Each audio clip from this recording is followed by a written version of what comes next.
Hello everyone, welcome back to Florida here in Jacksonville, the headquarters for the Gamecocks. They are excited for tomorrow's game today, filling up here down at the Beach Pavilion. Plenty of Gamecock fans excited. They've been here at the bar all afternoon long. They got a pep rally coming up and they've been letting us hear how excited they are.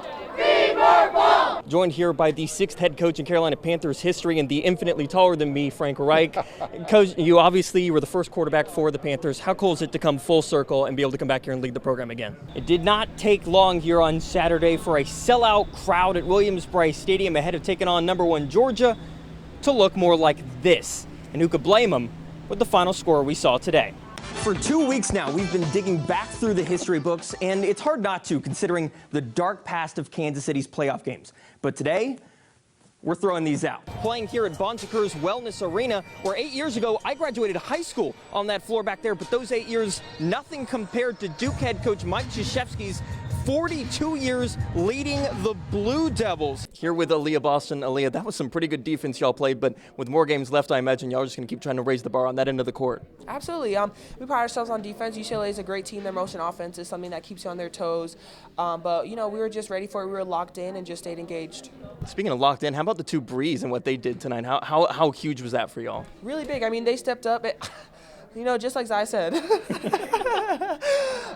They stepped up, hit big shots. It's probably a good thing that the win over Tennessee marked the final home game for South Carolina football, because there aren't any hedges here anymore to don the field. As South Carolina upsets #5 in what is probably one of the greatest upsets in program history, and certainly the most dominant one. If you were to pick a dream spot that you would go, if you had anywhere in the world, where would you pick? Tiger Town, Clemson. I've been a Clemson fan for my whole life. Even with South Carolina winning it this last? Even with South Carolina winning, I'm a diehard Clemson fan. 3 decades is a long time by any measurement, but to measure the change here at Highland Springs, you just need to look back. We had some history tonight here. The first ever meeting between Logan Rogersville and Hillcrest happened tonight to start district football playoffs on this soggy and grassy field. The first natural grass field, Hillcrest told me, the Hornets have ever played on, and that slippery surface played a role right out of the gate. Are you just eating a different thing for breakfast? Like, what's going on for you right now?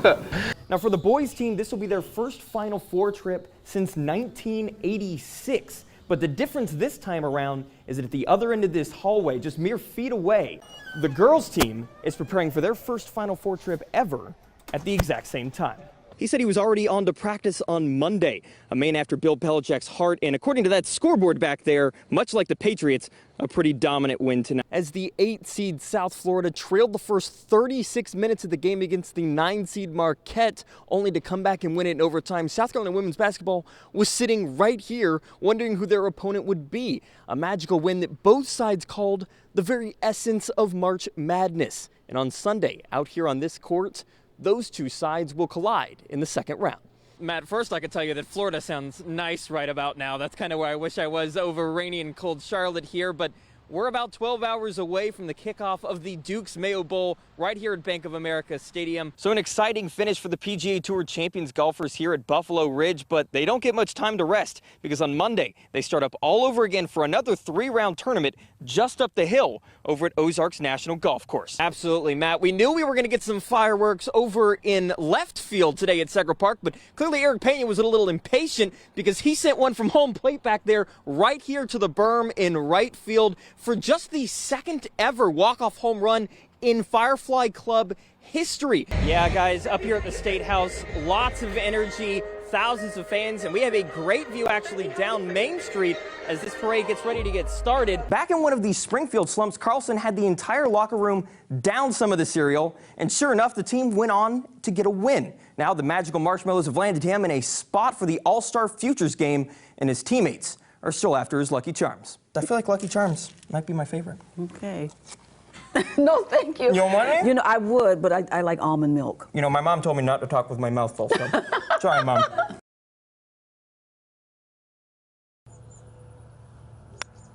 Laura Carter has played golf for 66 years now, and she's got the documents to prove it.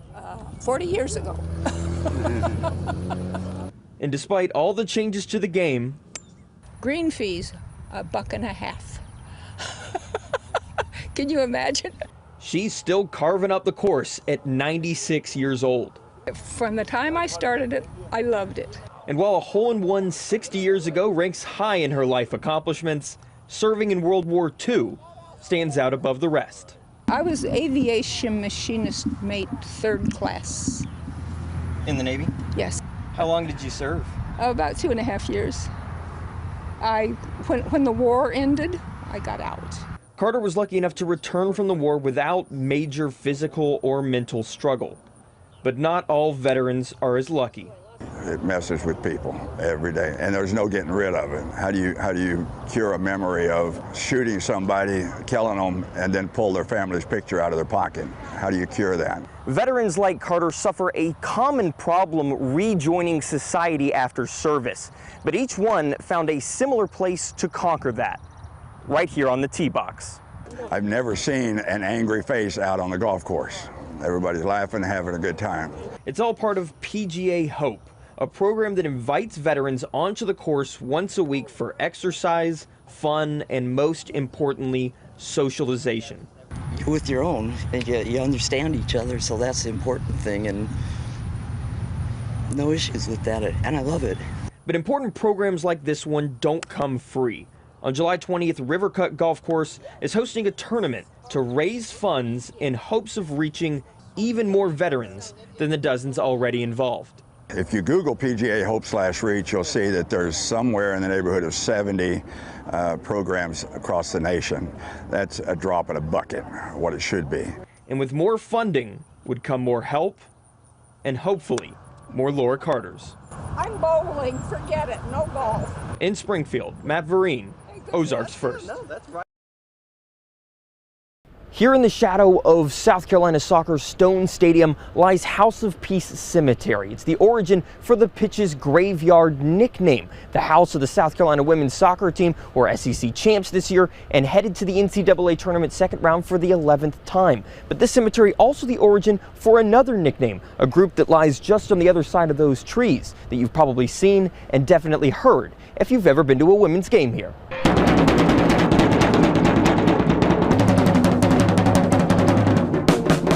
I love it. We just both give to each other. You know, they always tell us after every game how much we mean, and we come out here, play for 90 minutes because they're running for 90 minutes, supporting them. Oh, it's almost an own goal. We have a chant for that. I don't care. I love it.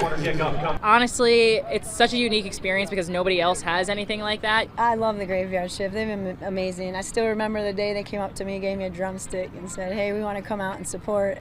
The Graveyard Shift, as the supporter section calls itself, has been bringing the noise to Stone Stadium since 2016 when noisemaker rules got revamped, adding some sound and color to the other side of the pitch. The flags represent players that we have that are international players, people that are capped internationally, some that are just representing people's family history, and so they're just, you know, kind of to say, like, thank you for being here. We appreciate where you came from. And plenty of different backgrounds converged on the fence line for the chance to get loud 6 years ago. So that year, as part of the promotion for season tickets, they gave out a vuvuzela. So we started standing over here and just like blowing on the vuvuzela because it's like, well, we have these horns, like we're gonna use them. So I came over here and asked if I could be part of it. And they were so nice to accept me, and we've seen a big turnover of personnel over the years. People come, people go, yeah, but the graveyard remains the same, you know?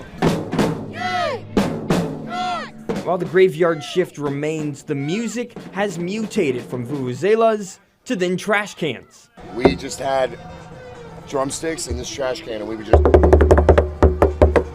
It has like good sound, you know, but it's not very loud. But this was the OG. Now they've got their own drum line, though they don't claim any classical training. No. Closest to musical that I did was choir. None at all.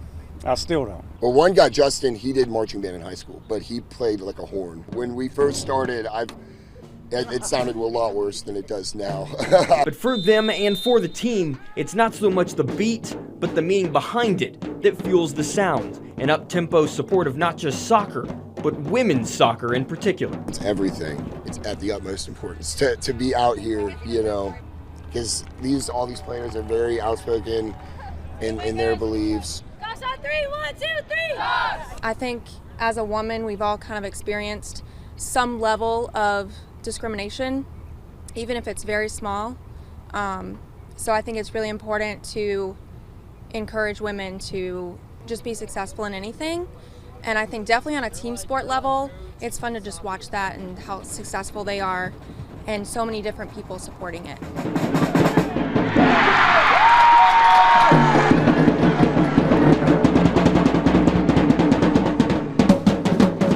We can count on them. They're here at every home game. They've been here at every home game since I've been here. So it's so unique. Like, they're come to our games and our games only. They've come to our SEC celebrations, our draw celebrations. When we won the SEC tournament, they were waiting here at 2 a.m. for us and to celebrate and bang their drums for us. They're amazing. They come to all of our tailgates, and we can't thank them enough because, like I said, they make our home environment what it actually is. Women's soccer has grown so much, and to see people like that support us and love our players and what they do, and even show up on the road, it's amazing support.